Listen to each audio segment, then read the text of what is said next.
La caja era un espectáculo, envuelta en papel dorado brillante, con un lazo de seda atado en un nudo casi teatral. Debajo un sobre blanco. Llevaba mi nombre escrito con la letra inclinada y precisa de Esteban. Se me cortó el aliento al verlo esperándome junto a la puerta principal. Por un instante no me moví, como si abrirlo pudiera deshacer el muro invisible que nos había separado estos últimos años. Era mi cumpleaños número 69. No esperaba gran cosa. Tal vez una llamada, un mensaje de Esteban, si tenía suerte. Pero en lugar de eso, llegó esta caja extravagante de chocolates artesanales de una marca que solo reconocí porque los había visto en una vitrina de un centro comercial de lujo en Polanco. No llamó. Solo los mandó entregar en silencio sin un toque personal. Aún así, me dije a mí misma que no debía analizarlo demasiado. Un regalo es un regalo, y tal vez esta era su manera de tender un puente. Le envié un mensaje breve de agradecimiento, con una foto de la caja en mi mesa de cocina. No hubo respuesta. Más tarde, ese día, Valeria llegó con los niños trayendo una tarjeta de cumpleaños que habían hecho con huellas de manos y brillantina. Se veía agotada, pero sonreía con cortesía. Saqué los chocolates y se los ofrecí. «Ay no, Isabel, son para ti», dijo, pero su pequeña ya había agarrado uno. Insistí con suavidad. «Ándale, llévatelos, compártelos con los pequeños. Ya no me matan los dulces como antes». Así que se llevó la caja, y los niños cada uno escogió un chocolate riendo con sus dedos pegajosos y discutiendo por los de caramelo. Los observé desde mi sillón, con un calorcito que me apretaba el pecho. Cualquier tensión que sentía por Esteban se suavizó en ese momento. Al menos su familia estaba aquí. A la mañana siguiente, mi teléfono sonó a las 9:04. Era Esteban. «Hola, ma», dijo con la voz más ligera de lo normal. «¿Y qué tal los chocolates?» Sonreí al teléfono. Se los di a Valeria y a los niños. Pensé que ellos los disfrutarían más. Hubo una pausa demasiado larga para ser casual. «¿Se los diste a Valeria claro por qué?» Un suspiro brusco. «¿Qué hiciste?» Apenas tuve tiempo de responder antes de que la llamada se cortara. Me quedé mirando el teléfono mucho después de que la llamada terminó, con su voz resonando en mi cabeza. «¿Qué hiciste?» No era sorpresa, ni confusión, era miedo. Pánico puro y visceral. Y no era la reacción que alguien tendría por una caja de chocolates. Me quedé parada en la cocina inmóvil, con la tetera chillando de fondo. Apagué la estufa, tiré el agua caliente y me senté en la mesa, con las manos entrelazadas, tratando de juntar las piezas de todo lo que había pasado por alto. Esteban siempre había sido complicado, silencioso, distante, cortante, cuando se sentía acorralado. Solía decir que solo era independiente como lo fue su papá. Cuando Gerardo murió, me convencí de que Esteban también estaba de luto, que tal vez por eso se alejó. Tal vez por eso se perdía cumpleaños, olvidaba el Día de las Madres, llamaba cada vez menos. Le di espacio, le di tiempo y luego le di dinero. Cuando me pidió ayuda para empezar una empresa de jardinería, vacié una cuenta de ahorros que había guardado para un viaje a Oaxaca. No importaba. Era mi hijo. Dijo que la empresa estaría a su nombre, pero después descubrí que estaba registrada bajo el nombre de Valeria. No pregunté por qué. Nunca pregunté por qué, porque no quería escuchar la respuesta. Valeria siempre había sido amable de esa manera en que la gente lo es cuando siente lástima por ti. Sonriente, educada, llena de cumplidos.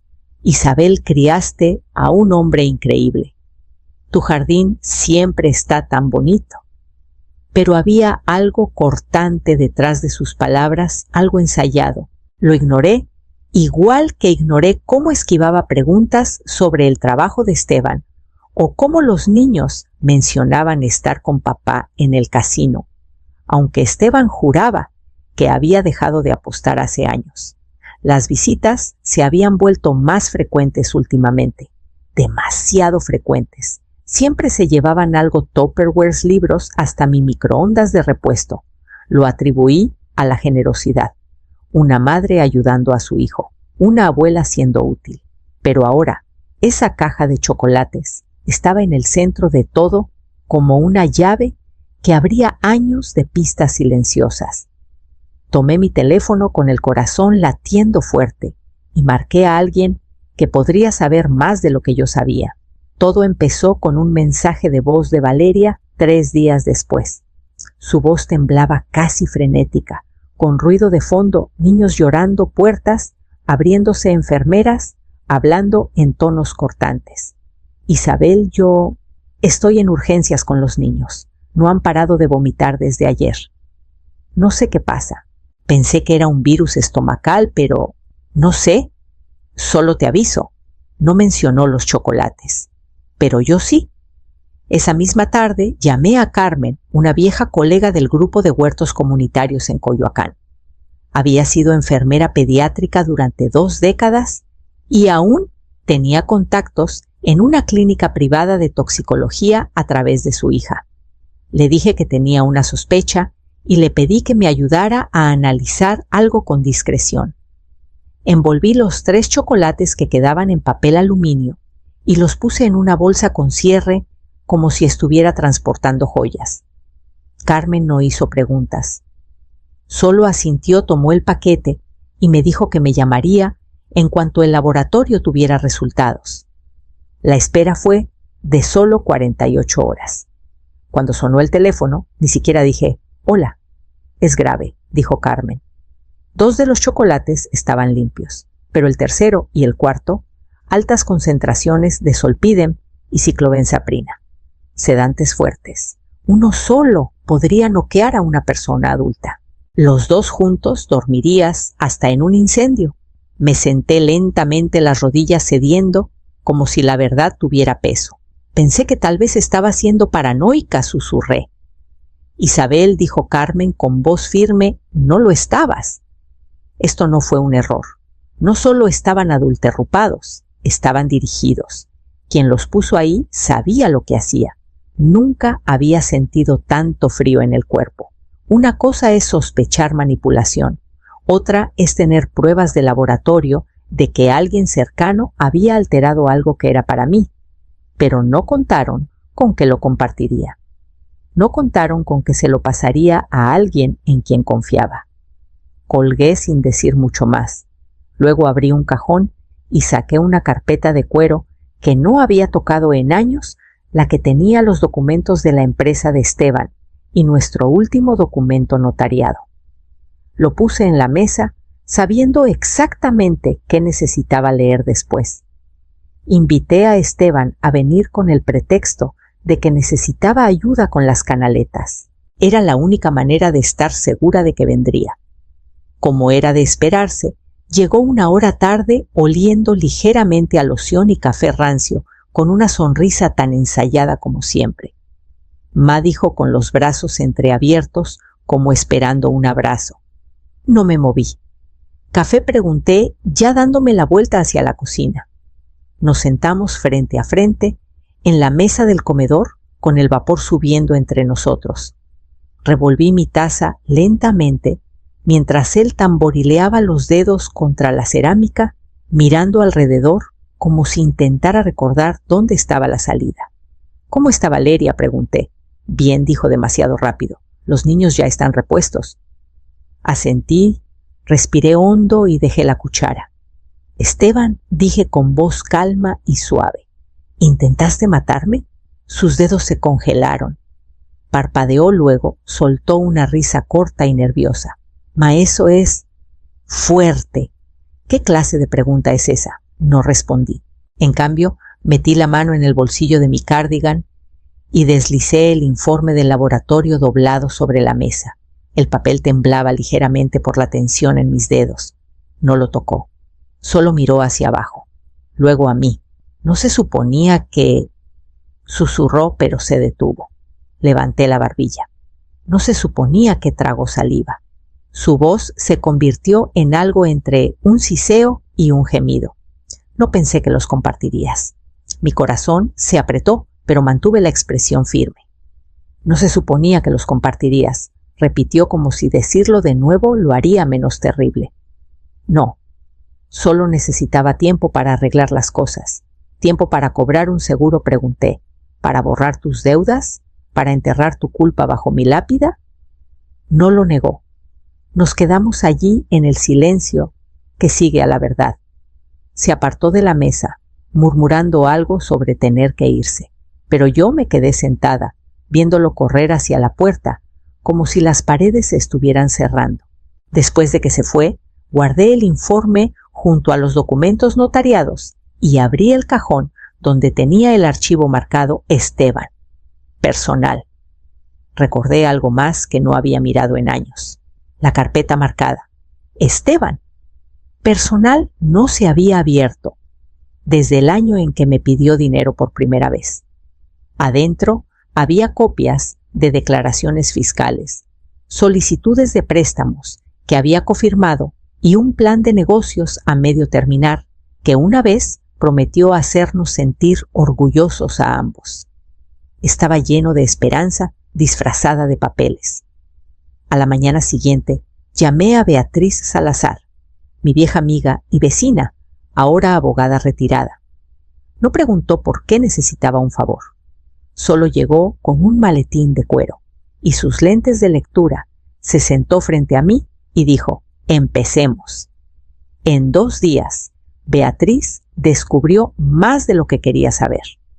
Esteban había sacado una póliza de seguro de vida por C10.000 a mi nombre hace 2 años sin decirme. Se puso como único beneficiario alegando mi salud en declive y síntomas de demencia. «Tus registros médicos no respaldan eso», dijo Beatriz secamente pasando la página. «Pero la falsificación es convincente. Es listo, hay que reconocérselo». Eso no fue lo peor. También intentó declararme mentalmente incapacitada en una petición al condado, una que nunca se presentó, pero que había sido redactada por un asistente legal al que pagó en efectivo. Le habría dado control legal sobre mi patrimonio si me hubieran declarado incompetente. Estaba construyendo una historia, dijo Beatriz, golpeando el documento. Quería que parecieras una anciana confundida que podría olvidar tomar pastillas o comer dulces antes de dormir. Y si moría, terminé, nadie lo cuestionaría. Ella asintió, no a menos que miraran muy de cerca. Esa noche me senté sola en mi estudio mirando el informe y recordando a Esteban de pequeño con un diente faltante y una voz que se quebraba al decir «Te quiero, mamá». Lo había criado con paciencia y suavidad. Había perdonado más de lo que debía, pero ahora lo veía claro. Esteban no estaba desesperado porque estuviera perdido.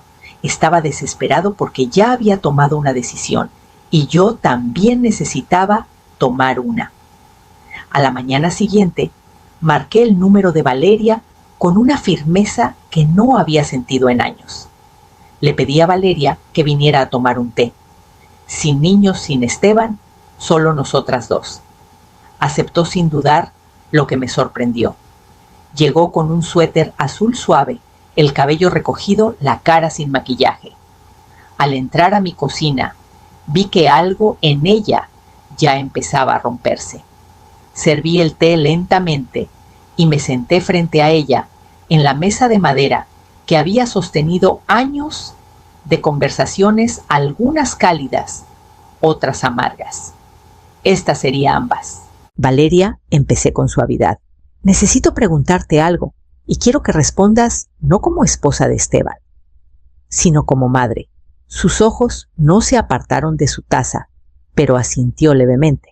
¿Sabías del seguro de vida? ¿De lo que había en esos chocolates? Levantó la mirada de golpe con los labios entreabiertos. Luego se llevó la mano a la boca y por un momento pensé que mentiría. Pero sus hombros cayeron y las lágrimas comenzaron a acumularse en sus ojos.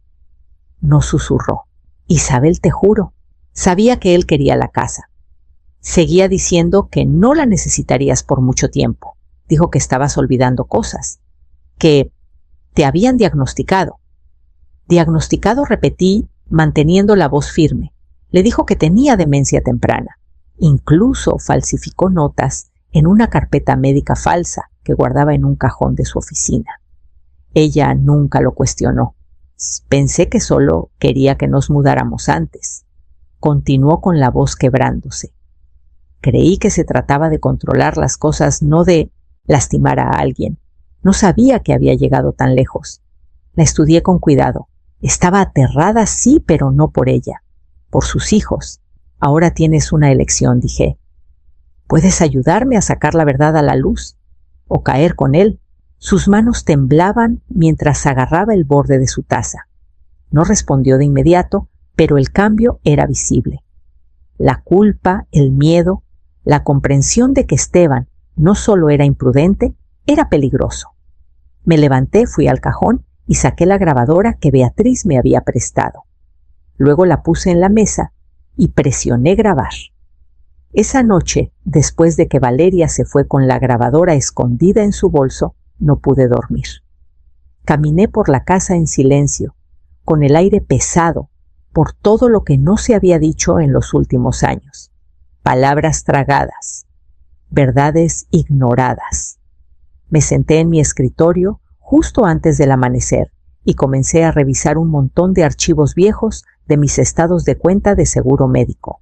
En algún lugar, recordé había un formulario de alta de una visita al hospital hace unos años, una que descarté como indigestión o un virus estomacal.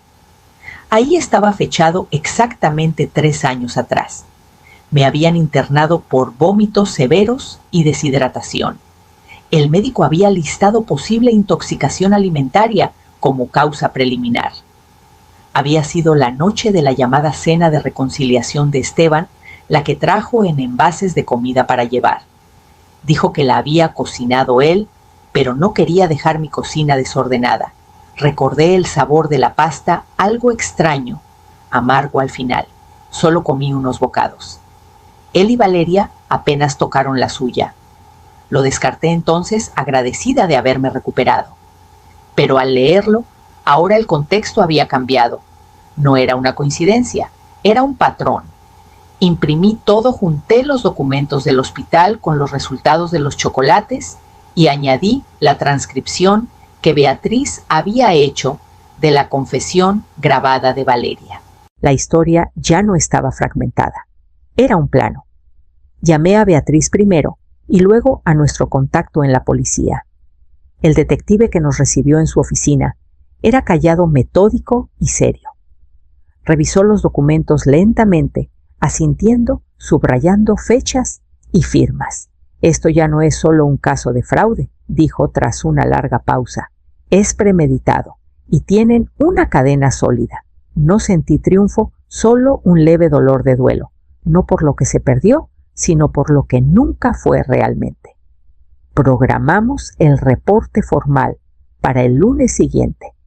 El detective nos aconsejó no contactar a Esteban directamente de nuevo. Asentí con la mandíbula firme mientras me preparaba para redactar una carta final que nunca enviaría. Para el viernes todo estaba presentado. Valeria cumplió su palabra. Se sentó en 2 entrevistas, una con Beatriz, otra con el detective, y respondió cada pregunta sin dudar. Su voz temblaba a veces, pero no se inmutó. Estuve afuera, en el pasillo, durante una de las sesiones, escuchando cómo describía, cómo Esteban la convenció de que yo estaba perdiendo la cabeza, cómo hablaba de simplificar el futuro con demasiada facilidad. Beatriz presentó la denuncia penal el viernes por la mañana. Fraude, intento de homicidio y abuso de ancianos. Cada cargo era como un peldaño en la escalera que Esteban había estado subiendo durante años. El detective leyó todo y dio un pequeño asentimiento. «Es sólido», dijo simplemente. «Actuaremos rápido». Estaba en mi cocina el martes siguiente cuando mi televisor se encendió con una alerta de noticias locales. Ni siquiera sabía que los medios estarían involucrados, pero ahí estaba empresario local, arrestado por múltiples cargos en un complot contra su madre anciana. La imagen mostró un rostro pálido y borroso, Esteban pareciendo más niño que en décadas. Su cara hinchada, ojos rojos, mandíbula tensa por la humillación. Lo habían sacado de su oficina, esposado. Según el reportero, sus compañeros de trabajo estaban atónitos. Su socio Nicolás Vargas, el mismo hombre al que le di un cheque hace años cuando apenas empezaban, emitió un comunicado desvinculando a la empresa de Esteban por completo. No sabíamos de ninguna conducta personal indebida, decía. Apagué el televisor antes de que terminara la transmisión. No había consuelo en verlo. No había emoción de venganza. Solo un silencio profundo y resonante. Esteban ya no se escondía detrás del silencio o la manipulación. Ahora respondería a los hechos, a los registros, a mi nombre, en un papel que intentó borrar. Esa noche caminé por mi casa en pantuflas recogiendo lentamente las tazas de té vacías y las cobijas dobladas de la semana. Las lavé con cuidado una por una, poniéndolas de vuelta en su lugar. Luego me senté en mi escritorio y abrí una página nueva de mi testamento. Me senté en la mesa del comedor con Beatriz ambas en silencio mientras firmaba la última página. La pluma se sentía más pesada de lo que debería, como si supiera el peso de lo que estaba dando y dejando ir. El testamento revisado era simple, preciso. Nada para Esteban, sin explicaciones más allá de lo que el tribunal necesitaba ver. Todo iría a la nueva fundación, el Fideicomiso Esperanza de Morelos, no nombrado por él, sino por lo que aún creía que otros podían reconstruir. El fondo apoyaría a madres solteras sobrevivientes de abuso doméstico e iniciativas de protección a ancianos. Beatriz asintió con aprobación mientras recogía los documentos y los guardaba en su maletín. Incluimos una nota final, escrita a mano, en mi letra clara y recta a mi hijo, que pensó que podía robar mi vida, heredará solo el silencio que una vez llené de amor. A la mañana siguiente, Valeria vino con los niños. Se quedaron afuera en el coche, mientras ella entraba al pasillo, con los ojos enrojecidos pero claros. Por primera vez en mucho tiempo. Ya encontré un departamento, dijo en voz baja. No es gran cosa, pero es nuestro. Asentí. Eso es más que suficiente. Dudó, luego me abrazó. Fue la primera vez que nos abrazamos sin incomodidad. Gracias, dijo, por todo, por ver lo que yo no pude. Ya está hecho, dije, y lo dije en serio. Mientras se alejaban, me quedé en la ventana viendo a los niños saludar desde el asiento trasero. Parecían demasiado pequeños para entender lo que pasó. Tal vez eso era un regalo. Tal vez algún día sabrían toda la historia, pero aún no. Cerré las cortinas y volví al escritorio, donde la carpeta ahora estaba cerrada. No necesitaba abrirla de nuevo. En cambio, saqué una foto vieja, Esteban de niño, sin un diente frontal, sosteniendo una corona de papel en su cumpleaños. La sostuve un momento, antes de guardarla en la caja, a prueba de fuego, con la escritura de la fundación y las cartas de donación. Era hora de dejar el pasado donde pertenecía. Por la mañana tenía un tren que tomar. El jardín se veía diferente ahora. No porque hubiera cambiado, sino porque yo lo había hecho. Los mismos setos de romero bordeaban el camino, el mismo bebedero de pájaros estaba en la esquina, con su borde astillado, las mismas hortensias asomaban desde su lugar habitual. Pero el silencio se sentía más claro, menos cargado. Caminé despacio, rozando las hojas con las manos, mi respiración al ritmo del canto matutino de los pájaros. No había duelo en mí, ya no, solo un espacio donde el duelo había vivido y envejecido. No lloraba por lo que perdí. Elegía la paz sobre las ilusiones. Elegía mañanas tranquilas y días intencionales, no el peso de los y sí y quién solía ser. empaqué los chocolates restantes, sellados e intactos, en papel sencillo. Llamé a una organización local de desperdicio de alimentos que redistribuye artículos no perecederos y les dije que tenía una donación. Cuando llegaron, entregué la caja con una sonrisa seca. Gourmet, dije, solo que no muy dulce al final. Rieron cortésmente sin saber el doble sentido. No lo expliqué. Adentro me preparé una taza de manzanilla y volví a mi escritorio. El diario estaba abierto, donde lo dejé con una página en blanco esperando. Tomé mi pluma y escribí despacio con intención, dejando caer las palabras sin ceremonia. Quise a mi hijo hasta que se volvió peligroso. No subrayé nada. No lo necesitaba. Cuando la tinta se secó, cerré el diario y lo puse en el estante con los otros 27 cuadernos que guardaban décadas de mi vida en cursiva y lápiz borroso, con márgenes llenos de listas de compras y números de teléfono que ya no funcionan. Afuera el viento movía las hojas. No miré atrás por la ventana. Solo me puse de pie, enderecé la espalda y caminé hacia el closet del pasillo para sacar mi maleta. El tren salía al amanecer y esta vez no regresaría por nada que dejara atrás.